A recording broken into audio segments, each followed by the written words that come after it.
Assalamu alaikum, brother and sister in Islam. Welcome to Islamic Circle. This is the third week we are locked up in the house. I asked our speakers of Islamic Circle to give short talks because that keeps us connected to Islamic Circle. Inshallah, one day the Regent Park Mosque will be open, Central Mosque will be open, and we'll have Islamic Circle once again. Therefore, I asked Marwan Boustany today to give a talk. And he gave a lovely talk, Science and Quran. And inshallah, I'm sure you'll enjoy his talk. Please remember, wash your hands and stay at home. Inshallah, I'll see you next week. Assalamu alaikum. Assalamu alaikum wa rahmatullahi wa barakatuhu.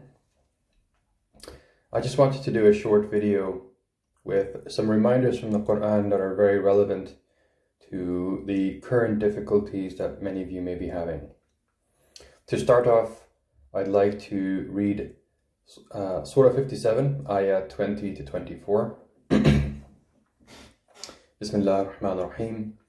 Know that the life of this world is but amusement and diversion and adornment and boasting to one another and competition in increase of wealth and children. Like the example of a rain whose resulting plant growth pleases the tillers. Then it dries and you see it turned yellow. Then it becomes scattered debris. And in the hereafter is severe punishment and forgiveness from Allah and approval.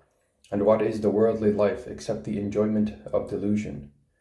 Race towards forgiveness from your Lord and a garden whose width is the width of the heavens and the earth, prepared for those who believe in Allah and His messengers. That is the bounty of Allah which He gives to whom He wills. And Allah is the possessor of great bounty. No affliction strikes upon the earth or among yourselves, except that it is in a register before we bring it into being. Indeed, that is easy for Allah, in order that you do not despair over what has eluded you, nor that you gloat in pride over what He has given you. And Allah is not like those who are self-deluded and boastful, those who are stingy and enjoin upon people's stinginess. And whoever turns away, then indeed Allah is the free of need, the praiseworthy. I think there are three key messages we can derive from this. The first is the life of this world is an illusion or a delusion. The Arabic for that is ghurur. This statement from Allah, and what is the worldly life except the enjoyment of delusion, is sandwiched between two reminders of akhirah, contrasting the short and temporal nature of dunya with the eternal nature of the akhirah. So before it, Allah mentions that the hereafter is severe in punishment and forgiveness from Allah and approval is what we should look for. And after it, it mentions race towards forgiveness from your Lord and a garden whose width is like the width of the heavens and the earth. So Allah is telling us to be careful of being overly engrossed and deluded by the life of this world, and doing that by reminding us that it is only temporal and very short. The second, I think, key point is whatever challenges, whatever difficulties happen, these are by the will and plan of Allah. This has the benefit of allowing us to properly contextualize both difficulty and benefit. We do not despair over a difficulty because it's only temporary, but it's also a trial from Allah. And we do not exult and gloat in the benefits that we accrue, because these are also temporary and they're also a trial from Allah. And the final thing I'm taking from this, in the context of this reminder, is we must avoid greed and stinginess. Stinginess is in opposition to the spirit of charity, and it is a damage to the heart and soul of society, which is why Allah speaks against it in the individual case and the spreading of it for society. So why this particular reminder? Well, because given the current COVID-19 situation, for many people, there is a trial and a difficulty, which spans from people getting sick and dying, people in hardship due to loss of earning, of work, of business. My plan is to highlight that this is to be expected from Allah in the Quran and also the purpose for it. And I wanted to remind you not to be deluded by the life of this world, because it's important to have this context to allow you to step out of your difficulties and see them for what they are. You no longer feel like you're drowning under difficulty. Rather, you perceive it for what it is, and you can overcome it better. The second thing that's related to this situation is people acting selfishly and greedily due to the fear of poverty or lack of goods. So people immediately see that maybe there won't be enough for me, and so their knee-jerk reaction is to hoard, to be greedy, to be selfish, and not to consider others. This is against the spirit of community, and it's also against the spirit of charity, wherein you give even if you want it. And the final thing that I wanted to highlight for this reminder is people not being careful about the information that they share. We see this in the spreading of rumors and falsehood. And most of the time, this is without any intent to mislead. So without further delay, I'd like to go to the first part. And it relates to the trial of life. We should be prepared for difficulty because we have been told about it. We have been warned about it. And not only that, we've been told the main categories of what to expect and why it happens. So I'm going to remind yourself and myself of a few ayah from the Quran. The first one is Surah number 2, ayah 155.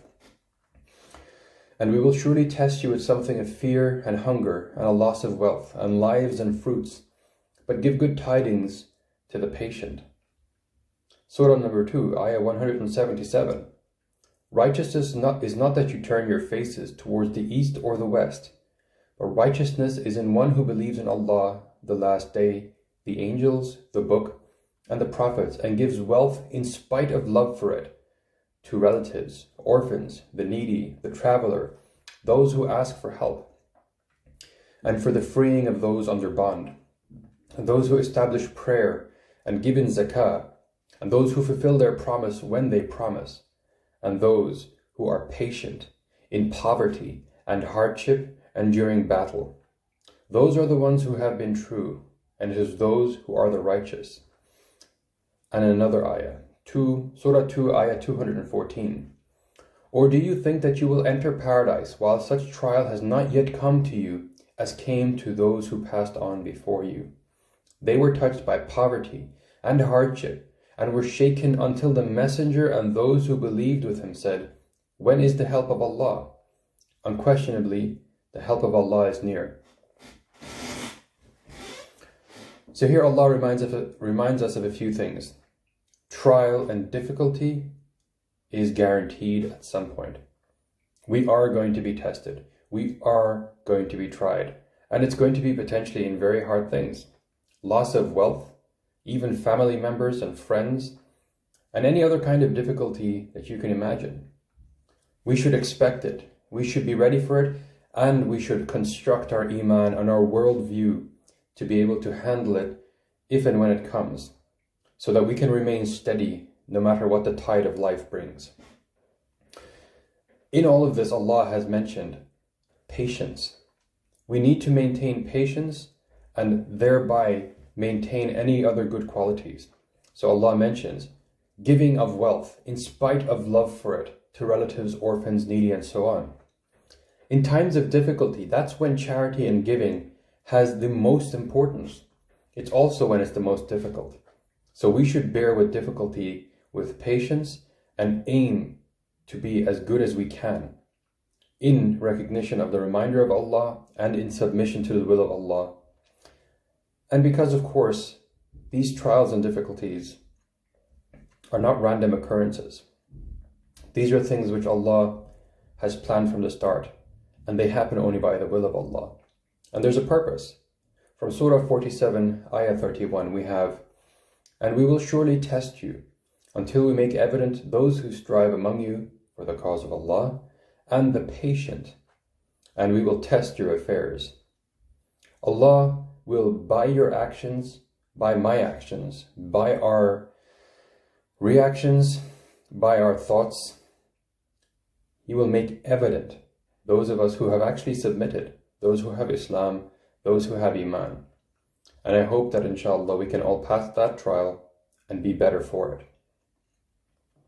So very much related to the specific difficulty of this time, many people are losing their jobs. Stock market is down. A lot of the service industry is suffering. People are being made redundant. Even personal businesses are going under. We should not allow the threat to our finances, the worry of poverty to pay our bills or rent or anything else, push us towards greed, push us towards excess in selfishness and in acquisition. It should not push us away from the straight path. With this in mind, there are a couple of ayat I'd like to mention. These are Surah number 2, ayat 286 and 267 and 268. O you who have believed, spend on others out of the good things which you may have acquired, and out of that which we bring forth for you from the earth. And choose not for your spending poor things which you yourselves would not accept without averting your eyes in disdain. And know that Allah is free of need and praiseworthy. Satan threatens you with poverty and orders you to excessive behavior, while Allah promises you forgiveness from Him and bounty. And Allah is all-encompassing and knowing.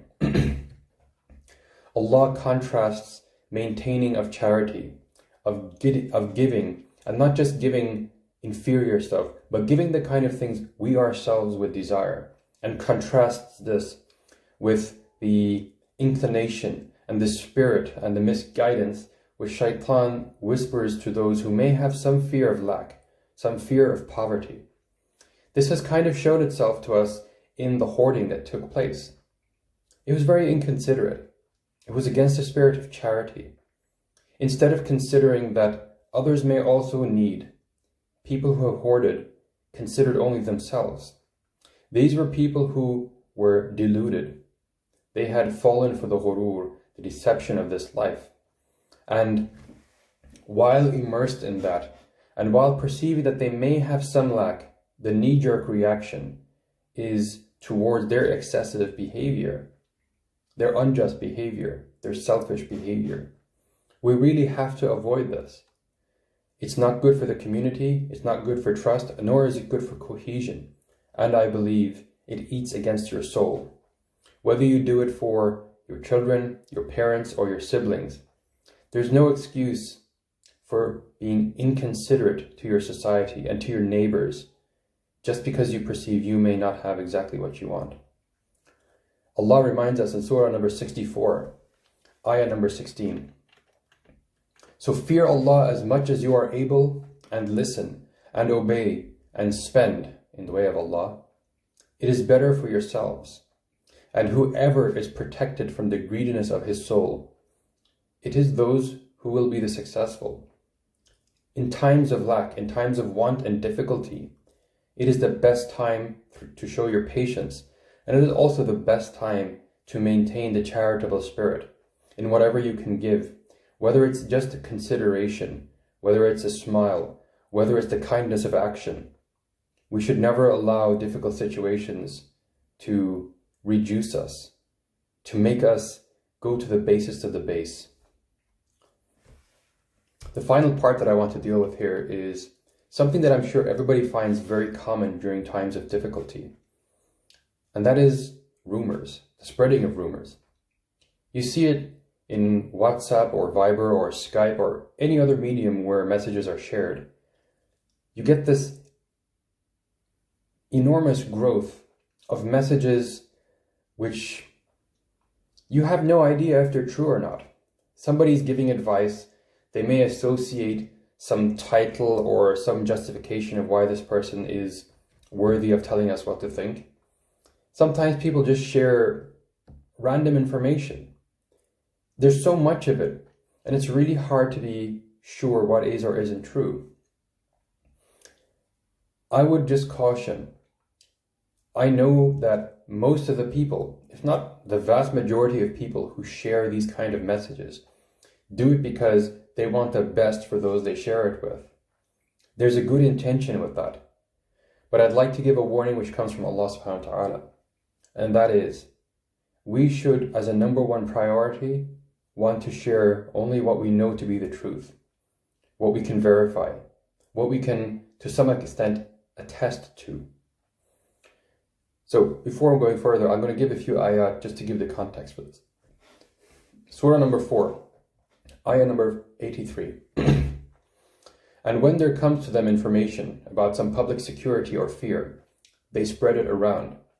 But if they had referred it back to the messenger or to those in authority among them, then the ones who could draw correct conclusions from it would have known about it. And if not for the favor of Allah upon you and His mercy, you would have followed Satan, except for a few. Of course, there's a context to this in the Quran, but the message is of general import. Next ayah, Surah number 49, ayah number 6. Allah says, O you who have believed, if a transgressor comes to you with information, investigate, lest you harm a people out of ignorance and become, over what you have done, regretful. Imagine you forward a message, and there's some information or advice in there, in what is considered to be a critical situation. How regretful would you be that someone of your friend or family follow that advice and come to a negative consequence? They trusted you, or at least they trusted the information you shared with them, and they may pay a price. Perhaps you may also pay a price. Beyond looking at it from just the perspective of these consequences, there's also the perspective of our obligation. Allah subhanahu wa ta'ala wants us to be standing for the truth, whether in matters of justice, matters of deen, of religion, of the guidance of Allah, in matters of finance, law, whatever it may be. We should be the ones who stand up for the truth. And that means that if we cannot verify the truth of something, we should avoid spreading it.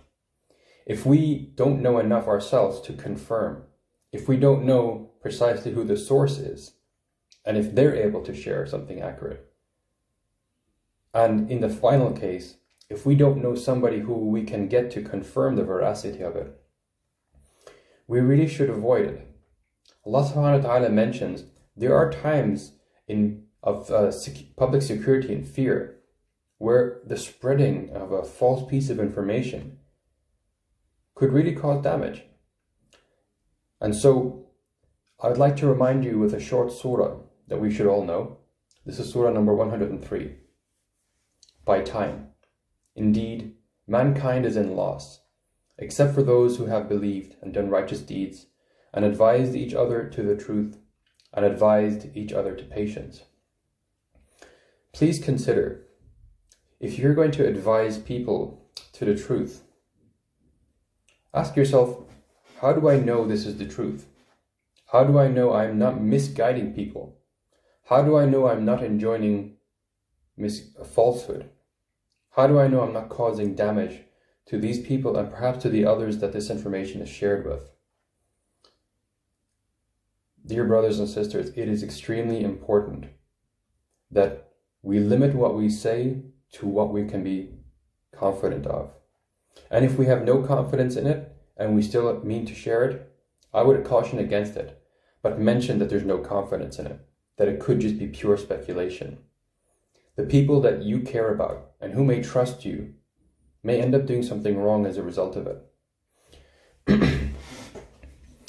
And so, I'd like to leave with a final reminder of an ayah that I read earlier. This is Surah number 2, ayah 177. Righteousness is not that you turn your faces towards the east or the west, but righteousness is in one who believes in Allah, the last day, the angels, the book, and the prophets, and gives wealth in spite of love for it to relatives, orphans, the needy, the traveler, those who ask for help, and for the freeing of those under bond, and who establish prayer and give zakah, those who fulfill their promise when they promise, and those who are patient in poverty and hardship, and during battle. Those are the ones who have been true, and it is those who are the righteous. Dear brothers and sisters, I hope that this situation is one that you can maintain your patience in, maintain your charity in, and which does not push you towards excess in any direction. May the peace, mercy, and blessings of Allah be on you now and always.